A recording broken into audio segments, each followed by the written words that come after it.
వ్యాపారవేత్త వేణుమాధవ్ కిడ్నాప్ కేసులో కొత్త ట్విస్ట్ కనిపిస్తోంది. ప్రముఖ వ్యాపారవేత్తల పేర్లు తెరపైకి వచ్చాయి.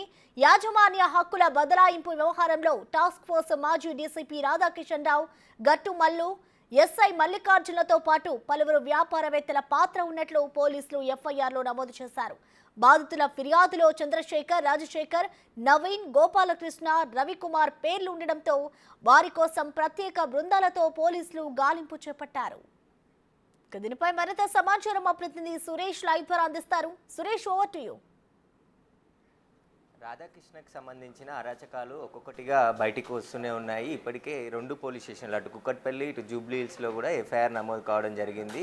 వేణుమాధవ్ అనే వ్యక్తి ఒక కంపెనీని 2011లో ప్రారంభించాడు. ఆ కంపెనీకి సంబంధించి క్రియా హెల్త్ కేర్ ప్రైవేట్ లిమిటెడ్ కంపెనీకి సంబంధించి ఆయన ప్రారంభించాడు. ఆ కంపెనీలో కొద్ది రోజులుగా డెవలప్మెంట్ చేసుకుంటూ దాన్ని 250 కోట్ల వరకు టర్నోవర్ వరకు కూడా కంపెనీని తీసుకెళ్లాడు. ఆ తర్వాత మరింత ఎస్టాబ్లిష్ చేయడం కోసం ఆ కంపెనీలో కొంతమందిని వాటాదారులుగా నియమించుకోవడం జరిగింది. గోపాల్, రాజు, నవీన్, రవి ఈ నలుగురిని కూడా ఆ కంపెనీకి సంబంధించి డైరెక్టర్లుగా భాగస్వాములుగా పెట్టుకోవడం జరిగింది. ఆ తరుణంలోనే కంపెనీకి సంబంధించిన షేర్లు అనూహ్యంగా పెరగడం, మళ్ళీ కొత్త రాష్ట్రాల్లో కూడా ఈ కంపెనీకి టెండర్లు అవకాశం రావడంతో అక్కడికి వెళ్తున్న క్రమంలో మొత్తం షేర్లన్నీ కూడా కొట్టేయాలనే ఒక ప్లాన్ ప్రకారం వేణుమాధవ్ని చీటింగ్ చేశారు. ఆ క్రమంలోనే అప్పటి డీసీపీగా ఉన్న టాస్క్ ఫోర్స్ డీసీపీగా ఉన్న రాధాకిషన్ రావుతో పాటు సిఐ గట్టుమల్లు, ఎస్ఐ మల్లికార్జున్ వీరి ముగ్గురు కూడా ఒక స్కెచ్ చేసేసి వేణుమాధవ్ని రాయదుర్గంలో ఒక ప్లేస్లో అతను ఇంటికి వెళ్తున్న సమయంలో అతని కార్తో సహా ఇతన్ని కిడ్నాప్ చేసి తీసుకెళ్లి టాస్క్ ఫోర్స్ కార్యాలయం, సికింద్రాబాద్లోని టాస్క్ ఫోర్స్ కార్యాలయంలో 2 రోజుల పాటు నిర్బంధించి చిత్రహింసలకు గురి చేసి వేరే ఖైదీలను ఎవరైతే నేరస్తులు ఉంటారో వారిని తీసుకొచ్చి వారిపైన కూడా దాడి చేసి నువ్వు షేర్లు బదలాయించకుంటే నీ పరిస్థితి కూడా ఇదే విధంగా అవుతుంది, ఖచ్చితంగా రాధాకిషన్ రావు చెప్పినట్టు మీరు చేయాలని చెప్పేసి కూడా అతన్ని చిత్రహింసలకు గురి చేయడంతో అతను భయపడి ఆ షేర్లన్నిటిని కూడా దాదాపు 100 కోట్ల విలువైన షేర్లని 60% షేర్ తన వాటా ఉన్న షేర్లన్నిటిని కూడా దాంట్లో ట్రాన్స్ఫర్ చేసేసారు. అందుకు రాధాకిషన్ రావు, సిఐ గట్టు, ఎస్ఐ మల్లికార్జున్ వీళ్ళు సహకరించినట్టు ఫిర్యాదులో పేర్కొనడం జరిగింది. ఈ ఫిర్యాదులో కొందరు పేర్లని మెన్షన్ చేయడం జరిగింది. అయితే చంద్రశేఖర్ అనే వ్యక్తి దగ్గరికి మొదటగా ఈ సమస్య వచ్చిందని చెప్పేసి వేణుమాధవ్ వెళ్ళడం జరిగింది. తనకు సంబంధించిన భాగస్వాములు ఇబ్బందికి గురి చేసి తన షేర్లను కొట్టేయాలని చూస్తున్నారని చెప్పేసి అతనికి జరిగిన విషయం అంతా చెప్పడంతో అతను సహాయం చేస్తానని చెప్పి మాటిచ్చి తిరిగి ఎవరైతే వారితో కలిసి పోలీసులతో స్కెచ్ వేసి పూర్తిగా షేర్లన్నిటిని కూడా కొట్టేయాలని చెప్పేసి ఒక ప్లాన్ చేసినట్టుగా వేణుమాధవ్ గుర్తించాడు. కానీ పోలీస్ స్టేషన్కి తీసుకెళ్ళి 2 రోజులు నిర్బంధించి అక్కడ దాడి చేసి ఈ షేర్లన్నిటిని కూడా బదలాయించినారని చెప్పేసి కూడా ఆయన ఫిర్యాదులో పేర్కొనడం జరిగింది. ఈ ఫిర్యాదులో కొందరు పేర్లు కూడా ప్రస్తావించాడు. గోల్డ్ షిప్ అడోబ్ సంస్థ సీఈఓ చంద్రశేఖర్ అని చెప్పేసి కూడా ఆయన చెప్పడం జరిగింది. చంద్రశేఖర్ వీళ్ళ పోలీసులు చంద్రశేఖర్ కలిసి తన షేర్లన్నిటిని కూడా వేరొకరి పేరు మీద బదలాయింపు చేశారని చెప్పేసి కూడా ఆయన ఫిర్యాదులో పేర్కొన్నారు.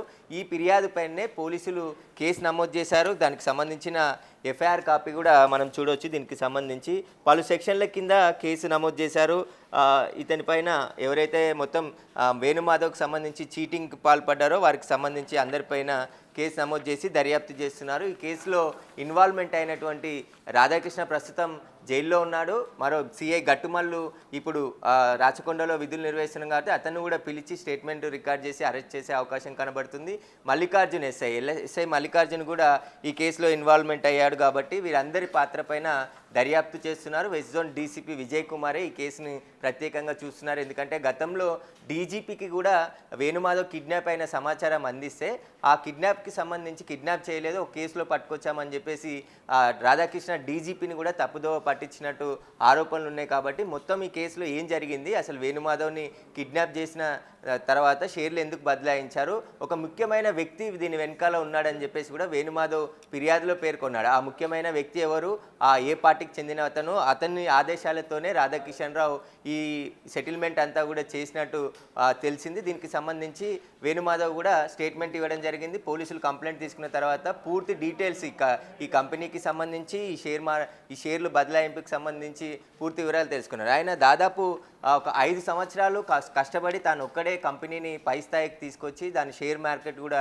పెరిగే విధంగా చూసుకుంటూ వచ్చాడు. కానీ ఆ కంపెనీ పైన ఈ భాగస్వాములకు సంబంధించి గోపాల్, రాజు, నవీన్, రవి వీరికి సంబంధించి మొత్తానికి కంపెనీ కొట్టేయాలి, ఇటు వేణుమాధవ్ని తప్పించేసేయాలి ఇక్కడ నుంచి అని చెప్పేసి వారు పథకం ప్రకారమే గత ప్రభుత్వంలోని ఒక కీలకమైన వ్యక్తి అండదండలు ఉండడంతో పోలీసులు నేరుగా ఇలా సహాయం చేశారు. కిడ్నాప్ అంటే పోలీసులు కిడ్నాప్ చేస్తే కిడ్నాపర్లను పట్టుకోవాలి, కానీ ఇక్కడ రాధాకిషన్ రావు ఆయన టీంతోనే అనేక కిడ్నాప్లకు పాల్పడి ఇట్లాంటి సెటిల్మెంట్లకు 100 కోట్ల రూపాయల విలువైన షేర్లను ప్రాణభయం చూపించి టాస్క్ ఫోర్స్ కార్యాలయంలో పాత నేరస్తులను పట్టుకొచ్చి వారికి 3rd డిగ్రీ ప్రయోగిస్తూ వేణుమాధవ్ ముందు అక్కడే కూర్చోబెట్టి రెండు రోజుల పాటు చిత్రహింసలకు వారికి గురి చేసి వేణుమాధవ్ని కూడా భయపెట్టించి నువ్వు కానీ షేర్లు బదలాయించకుంటే ఖచ్చితంగా నీ పరిస్థితి కూడా ఇదే విధంగా ఉంటుంది, టేబుల్ పైన వెపన్ కూడా పెట్టారని చెప్పేసి వేణుమాధవ్ చెప్తున్నారు. వేణుమాధవ్ని ఆ వెపన్ చెప్పేసి ఖచ్చితంగా నువ్వు షేర్లు బదలాయించిన తర్వాత బయటికి వెళ్ళిన తర్వాత మీడియాకు కానీ ఇతరులకు కానీ ఎవరికి సమాచారం ఇచ్చినా నిన్ను ఎన్కౌంటర్ చేస్తామని చెప్పేసి కూడా బెదిరింపులకు పాల్పడినట్టు వేణుమాధవ్ చెప్తున్నాడు. దీనికి సంబంధించి ఆయన స్టేట్మెంట్ రికార్డ్ చేశారు కాబట్టి ఇప్పుడు కేసు దర్యాప్తు చేస్తున్నారు. ఈ సినిమా ఇండస్ట్రీకి సంబంధించిన ఇద్దరు నిర్మాతలు కూడా ఈ కేసులో ఇన్వాల్వ్ అయినట్టు వార్తలు వస్తున్నాయి. కాబట్టి వారికి సంబంధించిన పేర్లపైన కూడా ఇప్పుడు పోలీసులు ఇన్వెస్టిగేషన్ స్టార్ట్ చేస్తున్నారు. వీరికి సంబంధించి పోలీస్ స్టేషన్కి పిలిచి స్టేట్మెంట్ రాసుకునే అవకాశం ఉంది. దీనికి ఎవరెవరు సహకరించారు, ఎవరెవరి పాత్ర ఈ కేసులో ఉందనే దానిపైన దర్యాప్తు కొనసాగుతుంది. ఇప్పుడు చంద్రశేఖర్కి సంబంధించిన పాత్ర ఎందుకు ఉంది దీంట్లో, ఆయన ఎవరు కీలక ముఖ్యమైన వ్యక్తితో పరిచయం ఉండడంతోనే రాధాకృష్ణన్ ద్వారా ఈ సెటిల్మెంట్ చేయించినట్టు తెలుస్తుంది. అతనికి సంబంధించి దాదాపు 100 కోట్ల రూపాయలైన షేర్లను బదలాయించి దాదాపు ఒక 5 కోట్లు మాత్రం వేణుమాధవ్కి తిరిగి ఆయనకి ఇచ్చేశారు. మిగతాది మొత్తం ఆ షేర్లన్నిటిని కూడా వాళ్ళ పేర్ల మీద బదలాయించుకున్నారు. ఈ కేసులో రాధాకిషన్ రావు ఎవరైతే షేర్లు బదలాయించుకున్నారో వారికి సంబంధించి పెద్ద మొత్తంలో డబ్బులు తీసుకున్నారు వాళ్ళ దగ్గర.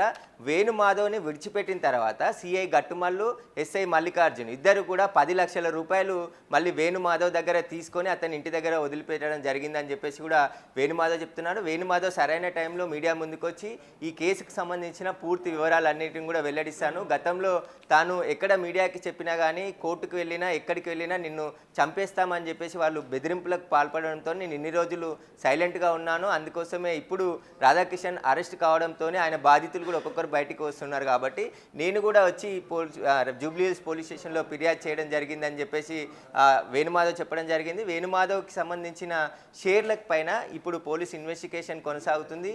వీళ్ళు ఎవరు, ఇప్పుడు గోపాల్, రాజు, నవీన్, రవితో పాటు చంద్రశేఖర్ వీళ్ళందరికీ గల సంబంధాలు ఏంటి, వీరి వెనుకలో ఉన్న వ్యక్తి ఎవరు, వీళ్ళ చేత ఎందుకంటే ఒక డీసీపీ స్థాయి వ్యక్తి 100 కోట్ల షేర్లని భయం పెట్టేసి టేబుల్పై గన్ పెట్టి అక్కడ కూర్చోబెట్టేసి ఆ షేర్లన్నిటిని కూడా బదలాయించేంత ధైర్యం ఎందుకు చేశాడనే దానిపైన ఇప్పుడు పోలీసులు ఇన్వెస్టిగేషన్ చేస్తున్నారు. వీరి నలుగురు వెనకాల ఒక కీలకమైన వ్యక్తి ఉన్నాడు, ఆ వ్యక్తే ఈ షేర్లను బదలాయింపు చేయించాడని చెప్పేసి కూడా వేణుమాధవ్ చెప్తున్నాడు. కాబట్టి ఆ వ్యక్తి ఎవరు అనే దానిపైన పోలీసులు ఇన్వెస్టిగేషన్లో బయటపడే అవకాశం కనబడుతుంది.